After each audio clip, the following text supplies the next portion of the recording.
that from you went low and so you overcompensated and jumped up a little too high? Yeah, exactly. Yeah. But still. And then, okay, now you see these. Oh, you ready? Sorry. Oh, sorry. Okay. I'll take a quick sip of water. No, I'm very familiar with that. It won't, it doesn't. Not yet. That's a problem. Yeah. All right. Well, sorry for the delay. We had a little bit of some technical issues, but they are fixed. But thank you for coming out. This is my presentation, The Reality of Oasis. Did Ready Player One actually predict a lot of what would come and what's happening with virtual reality and augmented reality today? And we'll also talk a little bit about kind of where the book kind of falls when it comes to discussing the video game industry and just how eerie it's been in terms of what this book has predicted. But to begin with, my name is Josh Beiser. I run the website and channel called Game Wisdom. And for the past 7 years, I've specialized in talking about game design and kind of what it means to build games for a living. So it's less about like programming or the art, but more about what makes a game good. How do you design a game that keeps people engaged? And I've spoken with over 400 people from around the world on the game industry. And basically, if you're interested in learning about design or what it means to make games for a living, that's kind of pretty much where I fall into on that specific field. And if you want to follow me or read more of my work, I'll include a link to that at the end of the presentation. But to begin with, I guess for the people here, have you had a chance to read Ready Player One or seen the movie yet? Okay. All right. For myself, I read the book. I haven't had a chance to see the movie yet, but I'm sure that will be fixed very soon. I guess whenever it goes to Netflix or one of the free services, I'll catch it. But as always, the book itself came out in 2011, which would be 1 year before kind of VR came back. Written by Ernest Cline. And the last time I gave this presentation, or before this season, was back in 2018. So the movie was just about to come out. And even in that span of a year, I had to update this presentation with a lot of what's been going on technology-wise in the virtual reality space. Now, of course, for people who read the book or saw the movie, the major part of it was this idea of Oasis, which is a virtual world / game that basically everyone got addicted to and took over basically all elements of living. And there's been a lot of stuff, especially in the video game industry, that have dealt with this idea of virtual worlds, being trapped in there. I know there's been many animes and animated series that have gone that route in the past. But of course, virtual reality itself. And this is a term that it didn't really enter popular culture until 1987 and beyond that. But it's been this dream to simulate another environment. We could talk very much like in the early part of this century in terms of people using sleight of hand or illusion as a way of tricking someone's senses.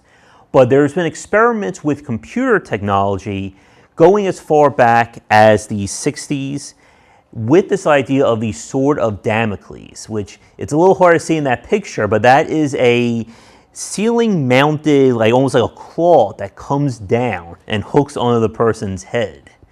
And thankfully, VR has evolved a lot since then, because I don't think anyone would want to use that today. Now, if I can get it right, but in terms of what people thought VR was going to be, the 90s was kind of the first big push into pop culture. And pretty much I think everyone has seen that bomb image. That's, of course, from The Matrix.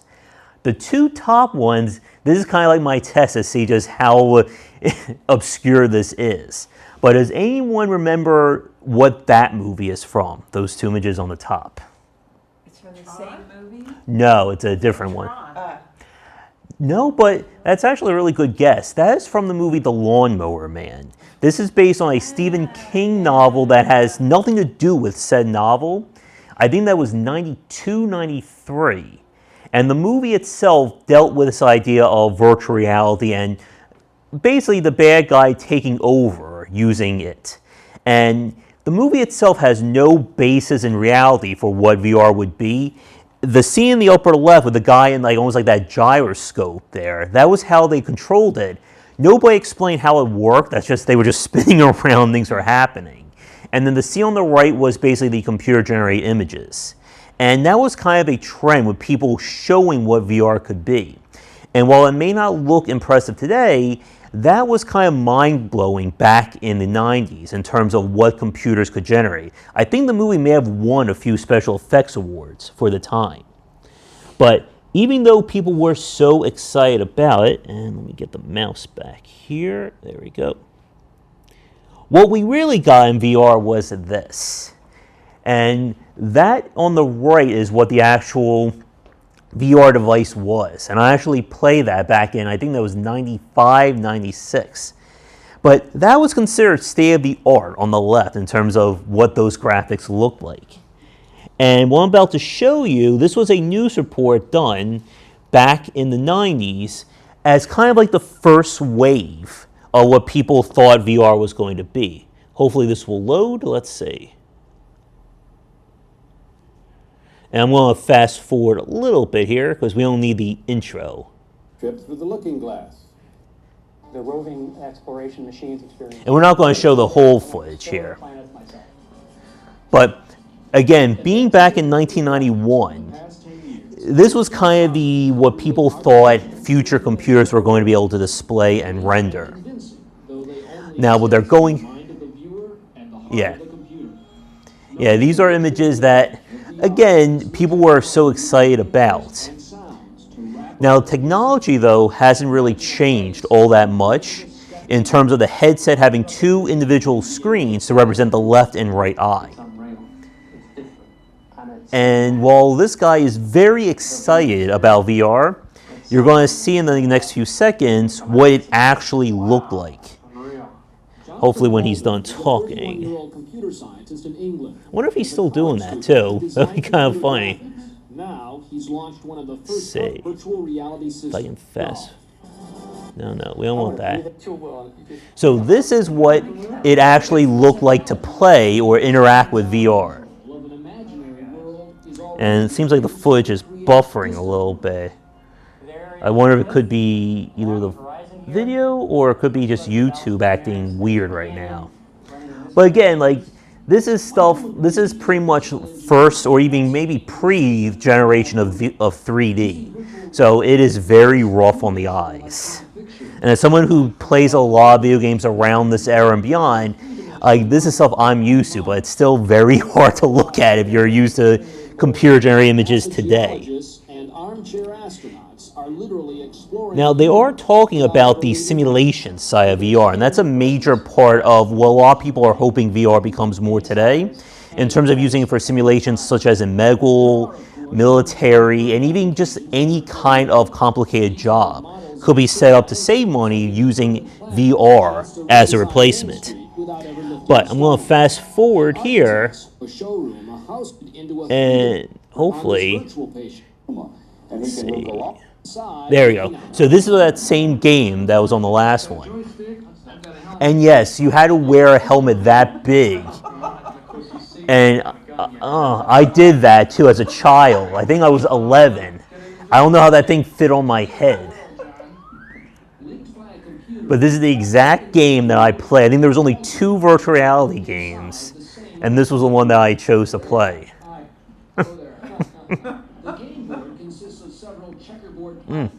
Floating in space. But it was so cool at the time. Yeah. And he missed. Wait. There we go. As the game proceeds, 2 prehistoric birds slip into view. One picks you up on the scruff of your As I'm sure everyone can tell, it's very realistic. Whoop. There he goes.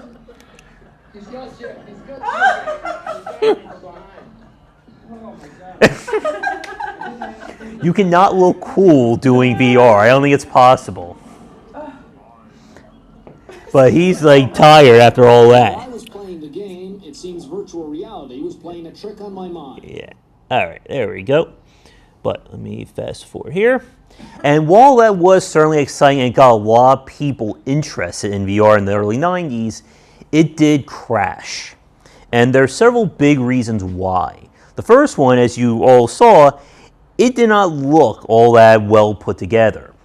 The technology simply wasn't there, and early VR was just incredibly expensive. Like, people are talking like hundreds of dollars just to get that kind of experience. And nobody was really interested in that.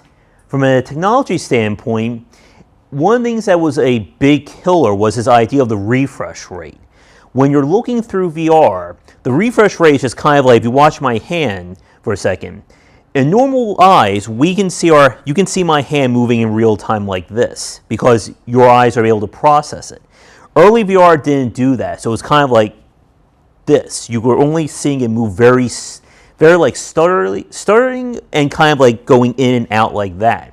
And if that's the only thing you're able to look at, it can cause severe eye strain, migraines. Many people, even with normal cameras or normal video games, can suffer from seasickness if that camera is moving too fast or shaking.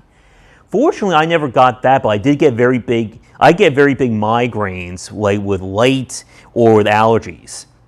And for a lot of the early VR, that kind of image, like, you couldn't really stare at it for like 30 minutes, an hour at a time without just really causing problems.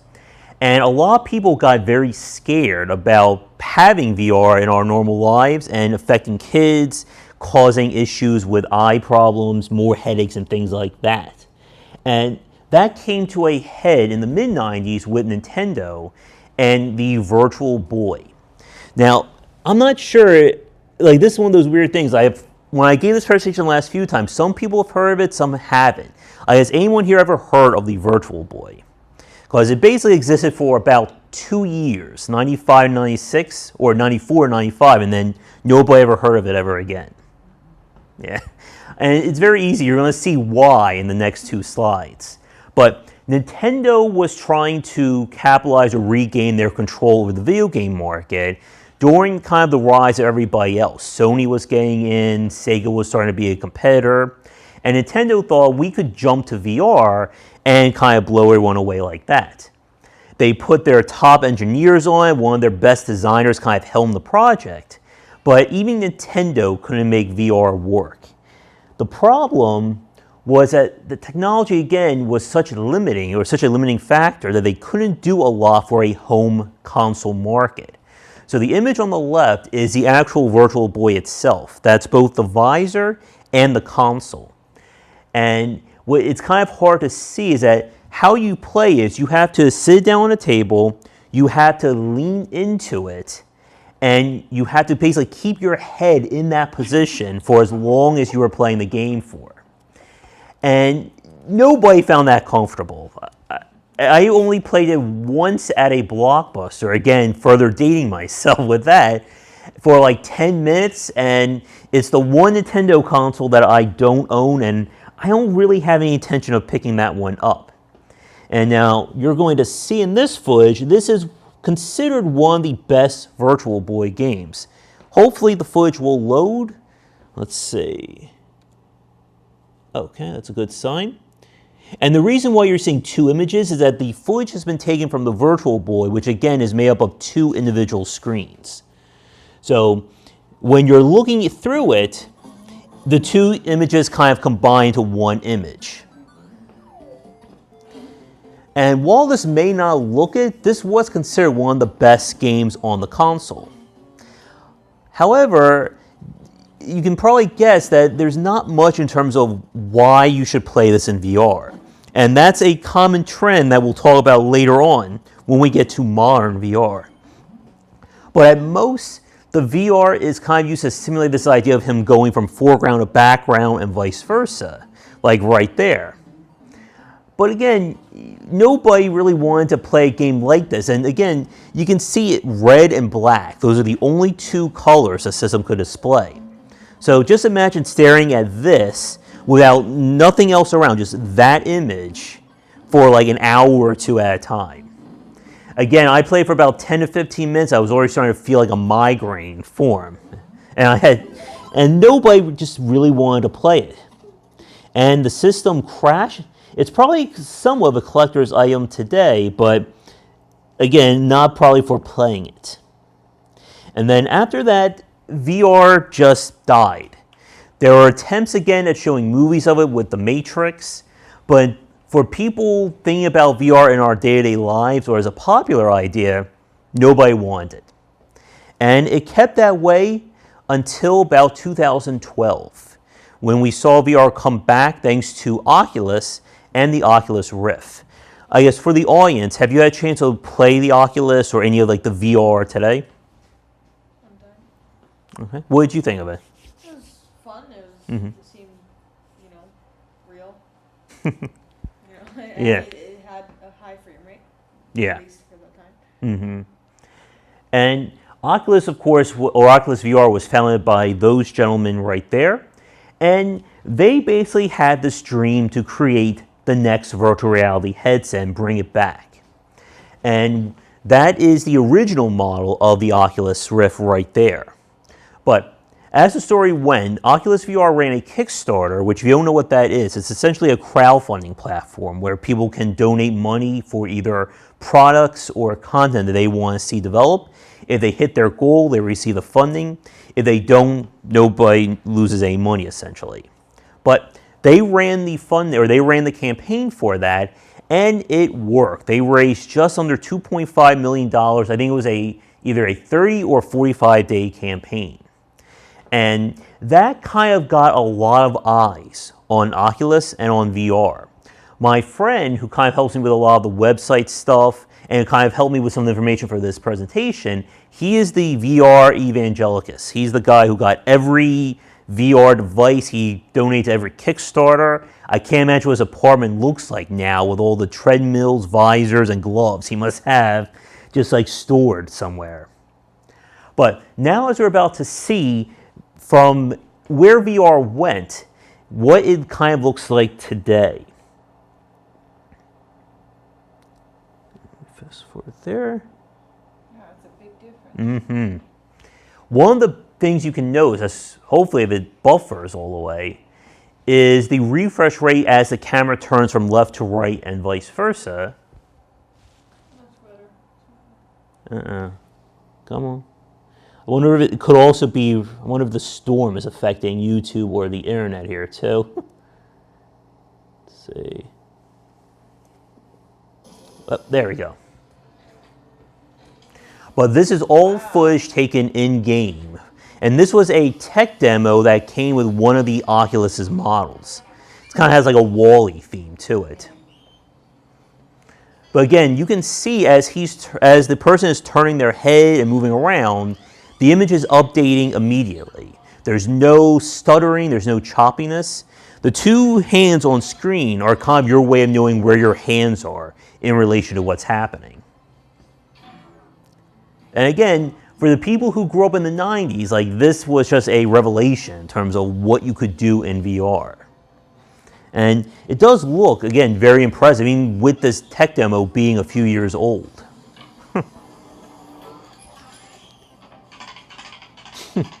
And I'm sure it's gotten even better since this one. All right. But since Oculus came onto the scene, we've seen many different competitors trying to take them on.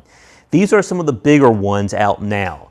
HTC is kind of like the second, like they seem to be the one that's jockeying with Oculus to be the number one. Samsung has put out one. Google's had several ones. They had Google Cardboard a few years ago. They're now doing, I think, Google Daydream. PlayStation has their own VR. I'm kind of waiting for Nintendo to do something else. They did the Nintendo Labo last year, and we haven't heard anything since. But switching gears, we're going to move away from the virtual reality side to more the video game side of things for the next few minutes, and kind of talk about where Ernest Cline was kind of inspired in terms of the world of Oasis. And that has to do with the idea of massively multiplayer online games. And to make things easier for me, I'm just going to refer to them as MMOs for the presentation. But I guess anyone here has played an MMO like World of Warcraft, pretty much any game that had online in the title in the last decade.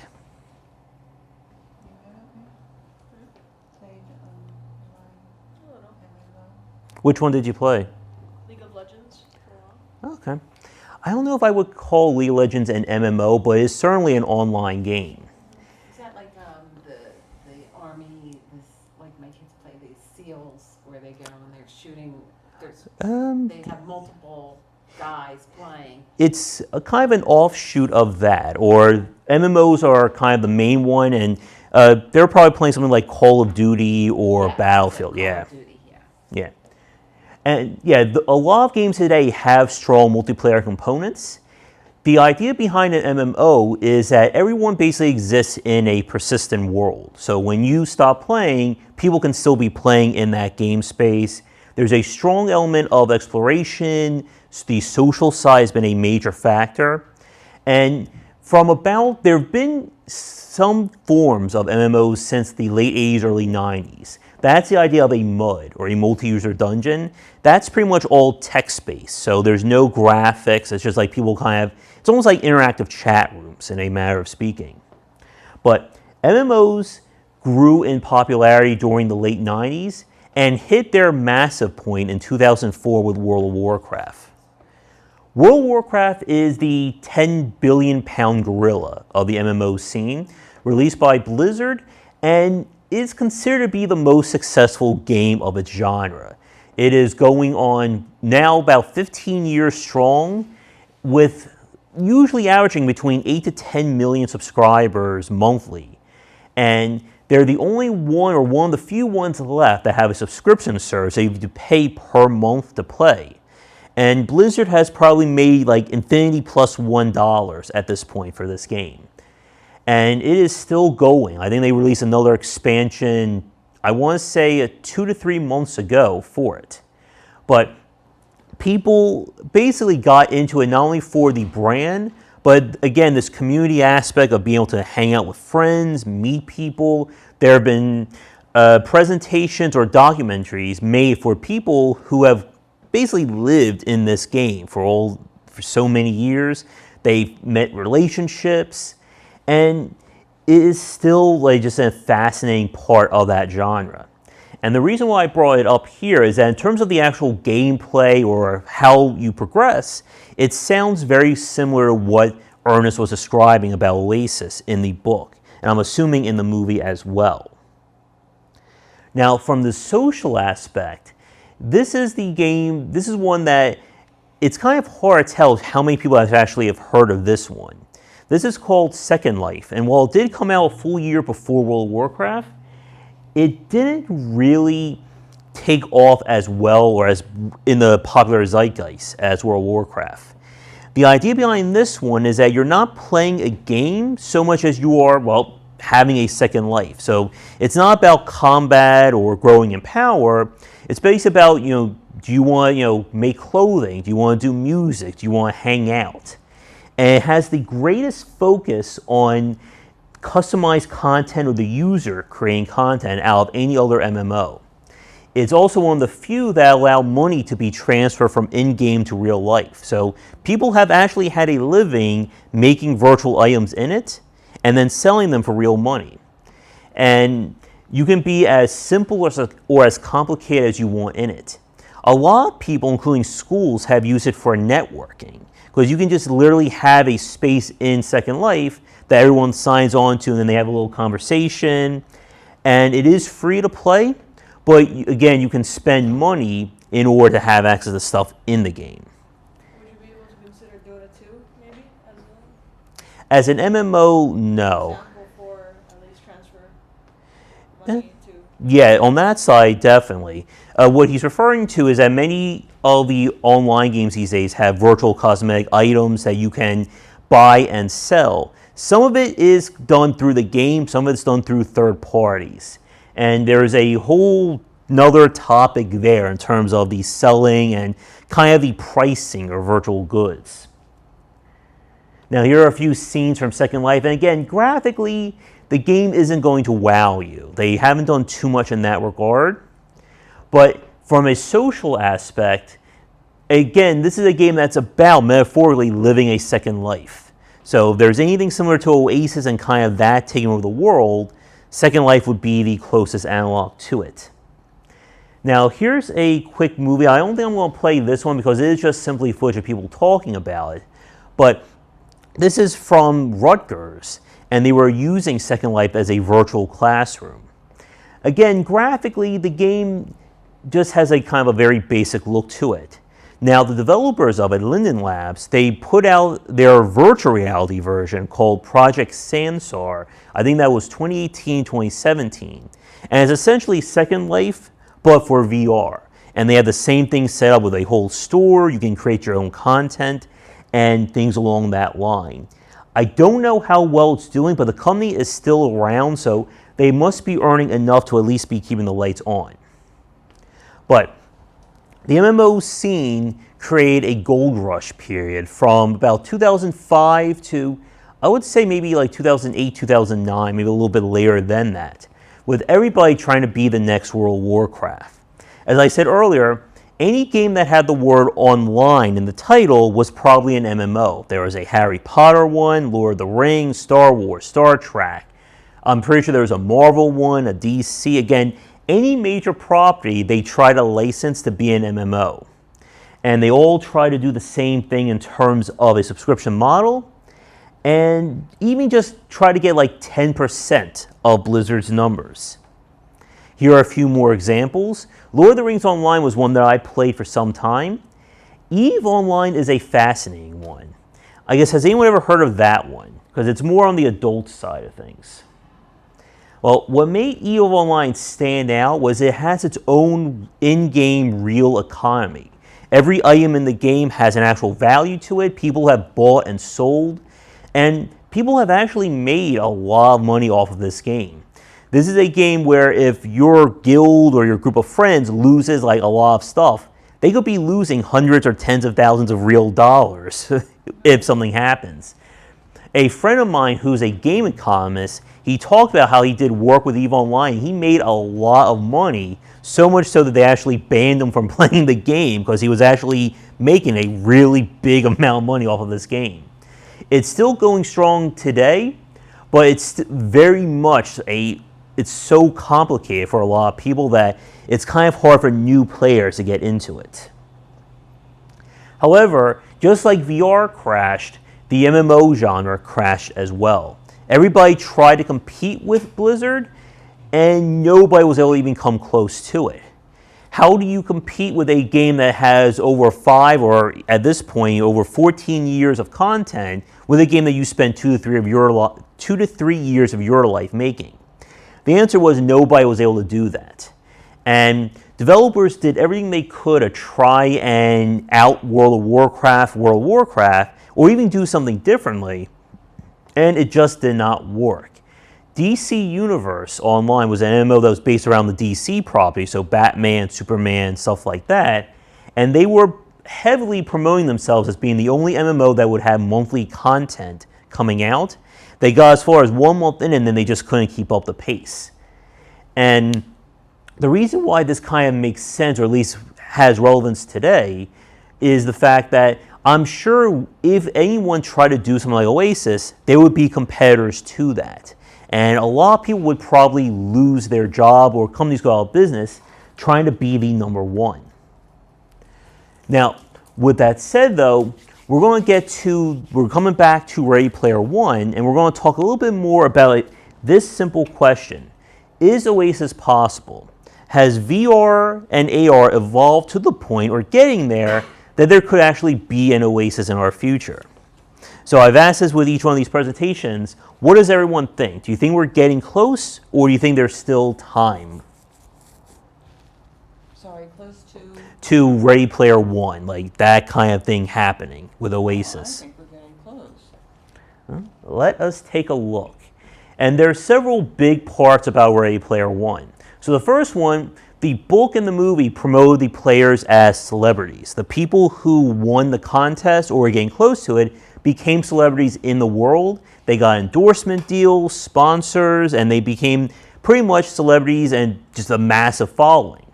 And the scariest thing is that this has certainly happened in real life. Many people have gone to YouTube and Twitch and have become famous over it. This is, again, one of those really good litmus tests. How many adults in the room know who this guy is? Come on. I knew that was going to happen. Who's that? You disappoint me so much. Yeah. Well, why would you know who that is? Who is it? PewDiePie. Oh, that's PewDiePie? Yep. Oh. That is, of Wait, course, I know what he looked like. he is considered to be the most well-known YouTuber. I think he has like this one, what, like 5-6 million subscribers, something like that. The man on the right, that is Markiplier. He's another very big name in the video game sphere. Twitch has, of course, done its own thing with many people rising up. I should probably, if I want to make this slide relevant, I probably should replace one of them with Ninja, who, of course, does Fortnite. To stop things for a second, I just love how every time I have a presentation with teens, I say Ninja, everyone just like goes, ah, that guy. I am with you on that one there, but that is another presentation. I could talk for a few hours there, but no. Like for myself, I'm on YouTube. I actually have a presentation about how to get onto YouTube. At this point, I am about over 4,600 subscribers, hopefully hitting 5,000 by the end of the year. We'll see. But it has certainly happened with YouTubers and Twitch streamers becoming recognized names and having clout in their respective markets. I don't know too many people on Twitch other than Ninja, but there are a lot of them who have gotten sponsorship deals, endorsements, and many developers who chase after them in order to try and get them to play their game and get all their eyes of their audience on them. So that has 100% happened. Now, in terms of the gameplay, Oasis, this is the tough part. The movie probably showed more of what it would be like to play the game than the book itself. But the book didn't go into too much detail about the actual gameplay side of things. From what, as someone who studies game design who read the book, it sounded very much like a real-time game, so people were moving around, kind of like a Call of Duty or Destiny, but with a heavy element of role-playing. So again, this idea of you're leveling up, you're getting better gear, you're growing in power, and that did become a major part, kind of the end stage of Ready Player One. What does RPG mean? RPG is a role-playing game. It's the idea that you're creating a character in that space, you're growing in power, and I could give a whole lecture on that kind of progression model from all the ones I've played. But a major part of Ready Player One from a design standpoint is this idea of emergent game design.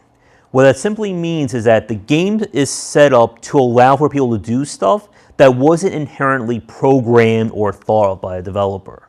And essentially it means that the game can basically take on a life of its own with people doing all kinds of crazy things in it, really being able to express themselves. And that game down there is probably one of the quintessential examples. That is Minecraft. And I may be embarrassing someone, but I would be shocked if nobody has heard of Minecraft. Sure. Yeah. It all started, I remember playing it before it blew up. It was just this little tiny thing the developer wasn't sure it was going to do well. It was bought by Microsoft a few years ago, and it has just pretty much like any school or program that is interested in teaching kids like video games or design will probably feature Minecraft heavily in it. And I'm sure you've probably played Minecraft, or at least seen it, yeah. Everyone has, I think, who's played video games in the last 5 years. But people have gone as far as having virtual classrooms in it, making games within a game. I've seen people actually recreate like starships from Star Wars and Star Trek in it. And you can pretty much do whatever you want in it. And it has definitely become like the quintessential example. There are more complicated games out there, but that's a topic too big for this presentation. But a major part of Ready Player One and MMOs is this idea of community-created content. As I said a few slides ago, traditional MMOs, or even just any game itself, can't put out enough gameplay to keep people invested in it.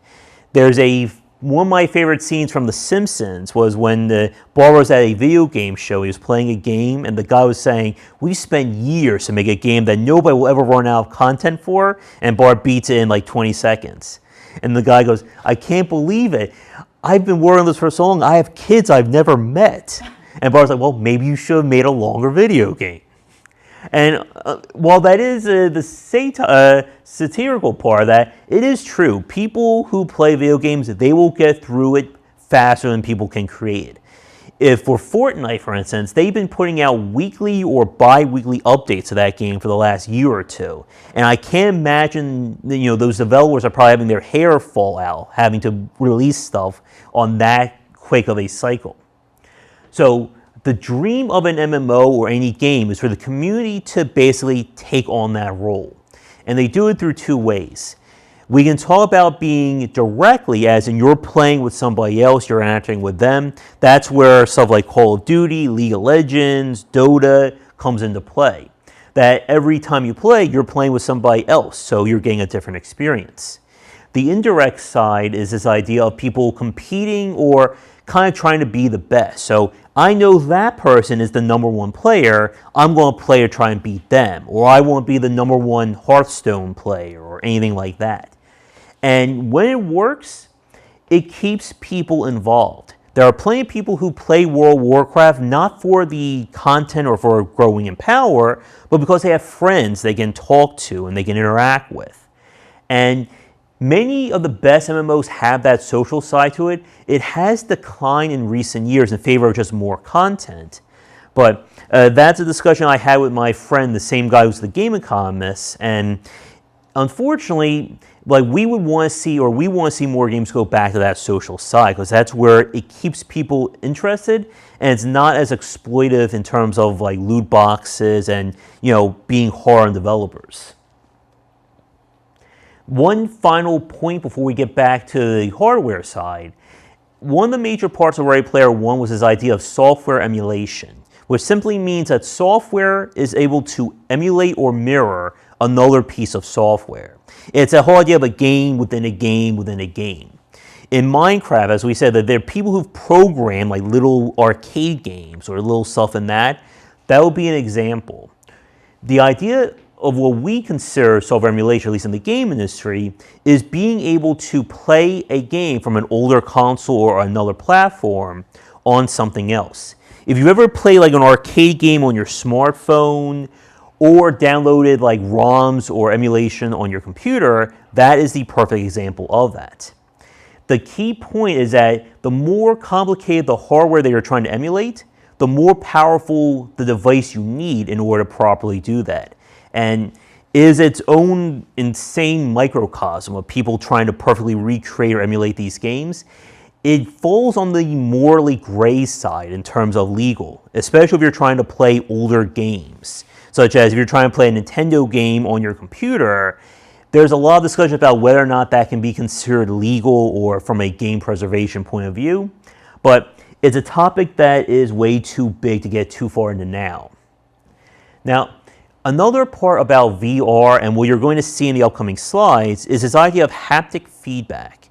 It's essentially the idea of the hardware generating the sensation of touch. If you've ever used a smartphone and when you push a button or an icon, it makes that little rumble and it feels like you're pushing a button, that is what haptic feedback is. It's a big part of what makes VR feel like it's really happening. A key point, though, is that the software has to be built to support that technology. You can't just plug in a virtual reality glove or a haptic sensor into any old game and it's going to simulate it. This is why many video games being released have the standalone version and then the VR version. And you have to make sure you're playing the right one. And that lowly piece of hardware right there is one of the first examples. That is the Rumble Pack for the Nintendo 64. Something I'm not sure anyone here who's actually ever had to use that in the day. But you would plug that in the Nintendo 64 controller and then it would shake and vibrate when something happens. Again, primitive today, but it was one of those, hey, that's kind of neat things that happened in the 90s.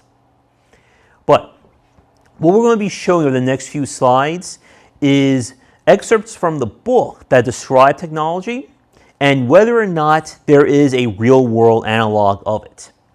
But as we've said so far, it's very scary how much the book has already predicted VR and kind of like even the whole video players as celebrities things. Because that didn't really happen until probably 2014, 2015 in terms of YouTube and Twitch. Did they predict it? Did they? Or they were just lucky in terms of guessing. Like, it's very crazy in terms of how things are going. Or maybe it's one of those cases where, because the book said it, people were inspired to make things similar to that book. Kind of what we saw with Star Trek. Back to it. So, yeah, the book itself came out in 2011. And despite, again, I'm sure Ernest had no access to, like, Oculus or people. Like, it's scary how much of what has happened in VR has been kind of shown or discussed in the book itself. So here's our first thing, and it's kind of cut up there, but that says, Okami, I'm going to butcher that, idle hands haptic data gloves. So this is the quote from the book itself, describing what these gloves were, in terms of allowing him to interact with things or feel what's happening in virtual reality, but in the real space. And unfortunately, I can't get links to work, but if you're interested, you can always click, or you can go to those places. But this is a glove that's being developed right now called the Haptic glove. And it's basically designed around having weights and sensors in it to simulate, again, not only the motion, but if you're holding something, the glove will actually try and simulate like making itself heavier by the fact that you're holding it. And there are other gloves on the market, but this seems to be the one that's kind of being positioned as like the next generation. Now, when I gave this presentation last year, they had no real information about it. Today, they do have developer kits available. You have to kind of prove that you're working with them. You have to deal with them on a case-by-case basis. There's still no retail release for it yet. But you can see again in the actual finger parts of that glove, those sensors. And that's, again, how it's trying to simulate where your hand is in the virtual reality space. Now, this is the Haptic Technologies HC5000 Haptic Chair. And this was the chair that the main character used in the book. And this is one that I hope we don't get, because it sounds like just like a giant hammock that you're in.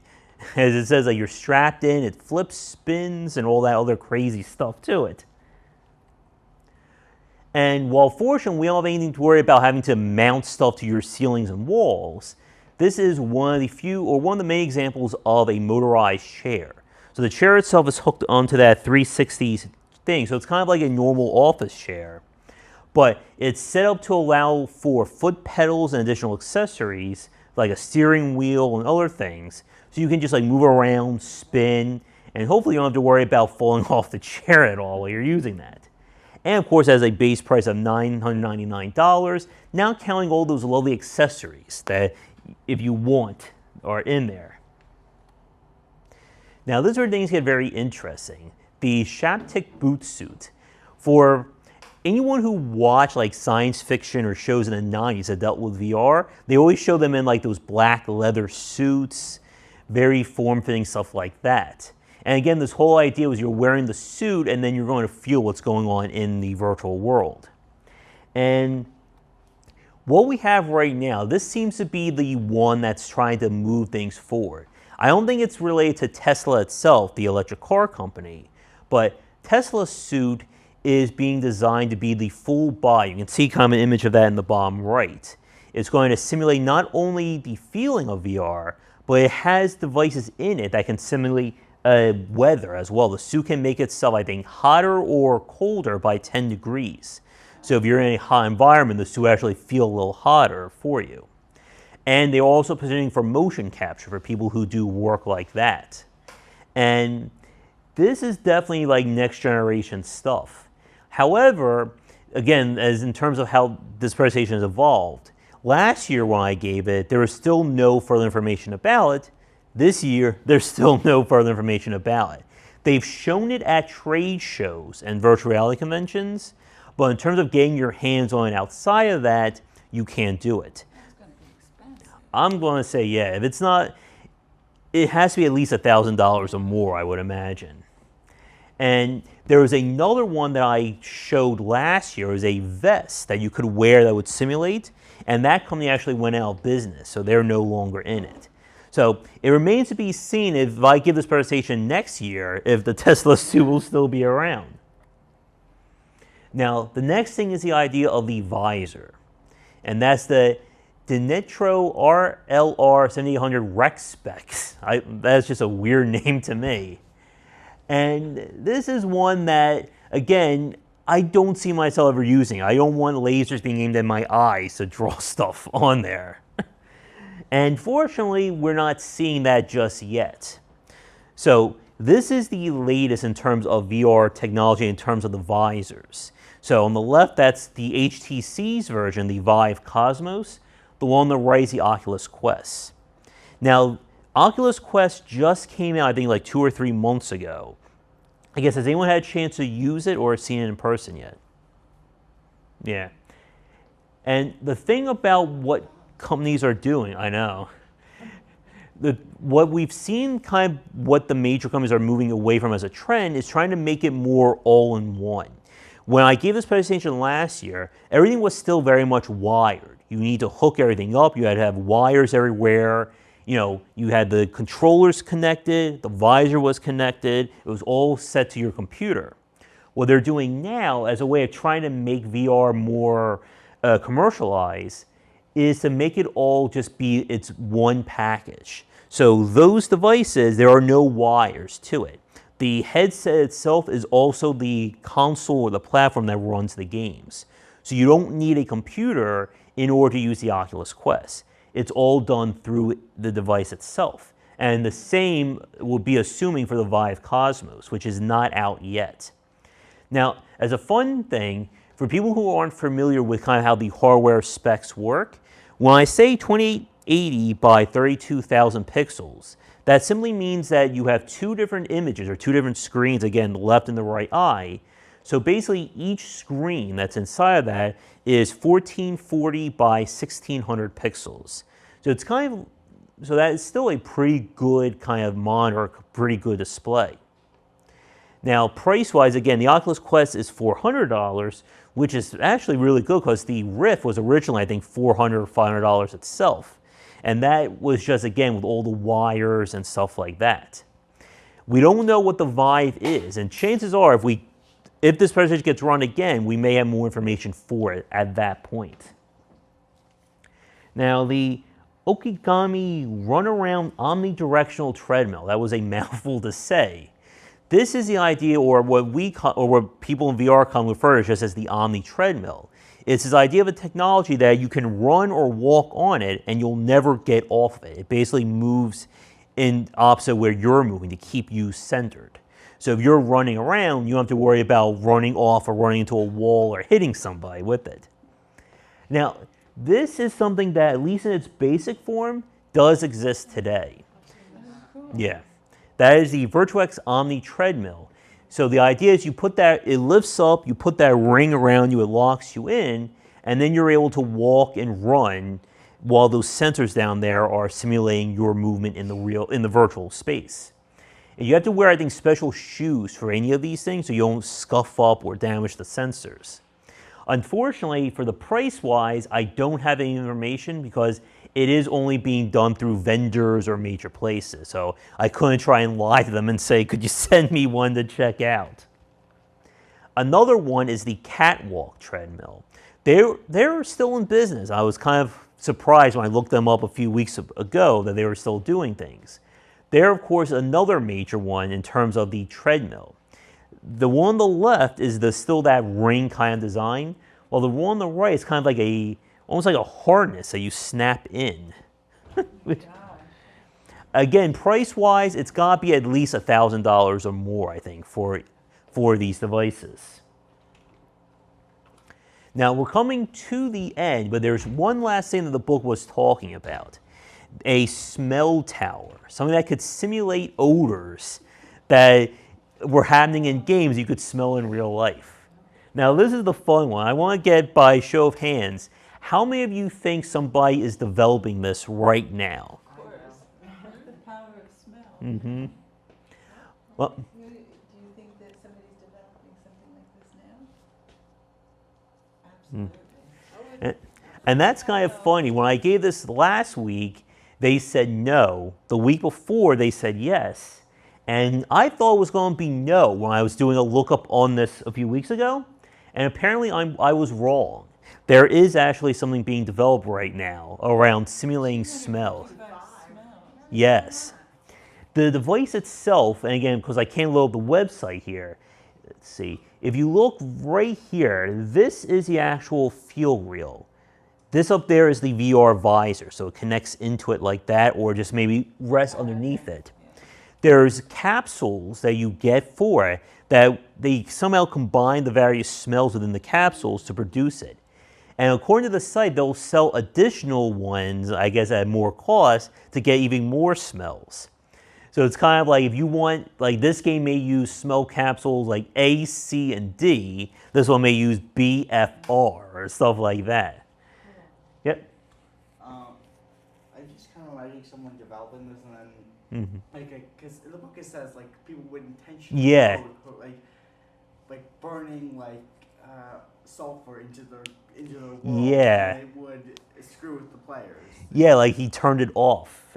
Like they didn't want to use it, but somebody, the company thought that they wanted it, so they're developing it. And I was kind of shocked when I looked this up. I just did it as like a lark, like while I was doing the research to update the presentation. Like, it couldn't be anything new in 1 year. And lo and behold. So this one actually has a price right now. They're estimating around $300. You can pick it up during their crowdfunding. I think they're having a Indiegogo, which is another crowdfunding platform for it. And yeah, you could actually get that. I don't know exactly how it works with games, though, whether or not the game has to support it or will do it automatically. But that is kind of like a really big point as we get to this. And that's whether or not VR is going to actually take off as it did in Ready Player One. Again, we saw it crash in the mid-90s, and it's still kind of in this like exploration period today. Now, last year when I gave this, that first point still was a major factor. Maybe not so much today with the very fact that people are going for more all-in-one technologies. But it's still a very big investment cost-wise for maybe not a lot of return on that.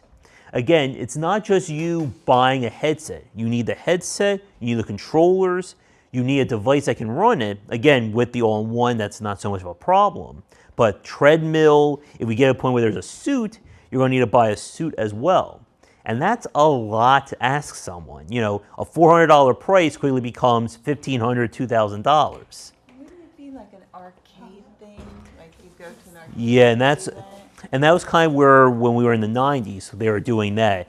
I don't know if you remember Exhilarama. That was in, I think that was in Marlton, New Jersey. This was like 15, 20 years ago. That was like one of the major arcades, and they had the VR set up there. But in terms of trying to make it more of a commercial or for the home, it's still a lot to ask of people. Yeah. Like my friend who has his apartment, he must have a big apartment because I know he has a treadmill. He has that whole treadmill visor set up there. And another big point is that the games today that are designed for VR, they technically don't need it. And this is one of the interesting points from where I study video games from. A lot of the games that I see, they either fall into the first-person shooter variety, or horror, you know, jump scares, stuff like that. And that's kind of it. There is one called Beat Saber that I heard a lot of people are enjoying right now. It's kind of like a musical one, and you're like doing stuff like with your hands and match the beat. I'm not a dancer by any means. It sounds kind of like the modern day Dance Revolution, if you've heard of that. And I could not do that one back in the day, so I don't think I'm going to be doing Beat Saber. But the problem is that it's a very tall order to ask someone to get all this stuff to try and play these games with it. And like for myself, I'm the VR cynic, and my friend's the evangelist, I'm the skeptic there.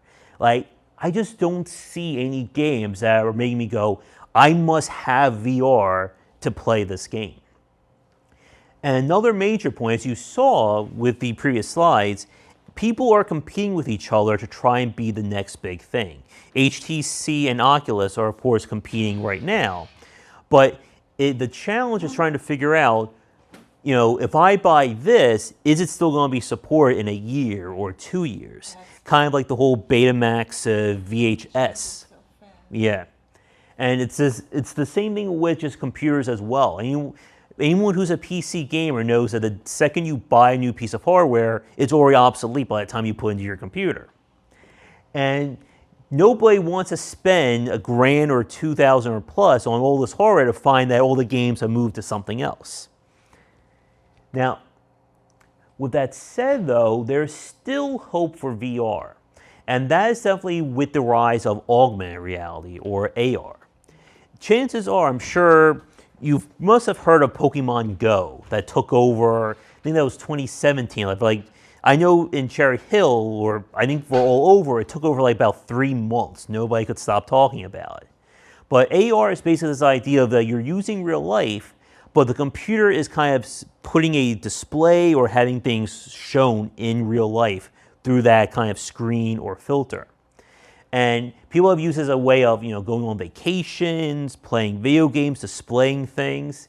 And again, the idea of having VR for simulations, on the very first video that I showed during the ABC News piece, you saw very briefly, like there was like a surgery simulation.